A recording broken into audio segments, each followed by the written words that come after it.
నేను కింద కూర్చున్నోని తీసుకొని వచ్చి కుర్చీలో కూర్చోబెట్టరు. కూర్చుంటే అమ్మాయి పోలీసు వాళ్ళు అంటే ఉచ్చబడుతుంది. అంత భయం. ఏమైందయ్యా అంటే నన్ను కొట్టిండు సార్ అన్న. అంటే మొత్తం రాపిచ్చిండు నన్ను. అదే బూతులు అన్ని అన్నాడు, తిట్టిండు. ఆడు బాడుకవ తిట్టిండు, ఆడు నిజంగానే తిట్టిండు. ఆడు తిట్టిన అన్ని నాకు వచ్చిరాని తెలుగులో రాపిచ్చిండు. బిడ్డ 10 మంది దిగిండ్రు జీపు తీసుకొని తీరు నన్ను కొట్టినోడు లేడు. అని తమ్ముడు ఉన్నాడు. వాడంటాడు ఏ నాతో పెట్టుకోకండి అని. లాండి కొడుక నీతోటి ఏంద్రా పెట్టుకో గల్ల వాటి గురించి రప్ప అపరించారు. నాకు ఒక సూపర్వైజర్ మీద కోపం ఉండే. ఆడు బాగా సతాయిస్తున్నాయి. సార్ సార్ నన్ను కొట్టినప్పుడు గీడు కూడా ఉన్నాడు సార్, ఈడు కొట్టించండి అట్లా.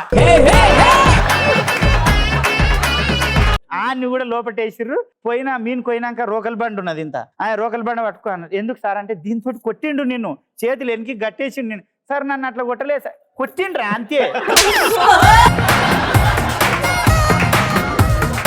నాకేం పైసలు ఇస్తే అక్కడ ఇంటికి పోదామని. తర్వాత ఇక కేసు వేసిర్రు, అయిపోయింది. నాకు ప్రేమ్ కుమార్ ప్రవీణ్ కుమార్ ఉండే ఎస్ఐ. ఇంటికి తీసుకుపోయి బిర్యానీ తినబెట్టి 1000 రూపాయలు ఇచ్చి మీ చెల్లెలకి పో అన్నాడు. నేను మర్చిపోయినా. మా చెల్లెలు ఆనందం, ఊర్లో అందరూ ఏ కొమరిగాని చెల్లెలు ఏమ్మా గాగ్రా అదో పెద్ద ఫేమస్ అయిపోయింది. తర్వాత 2 years తర్వాత ఆడు కేసు నాంపల్లి చుట్టూ తిరుగుతుండంట. తండ్రి 2 కొడుకులు హోటల్ బంద్ చేసుకొని. నాడు నేను ఫోన్ చేసిన, అరే నీ కాలు మొక్తారా రారా, నా కేసు కొట్టేరా అంటే పోయి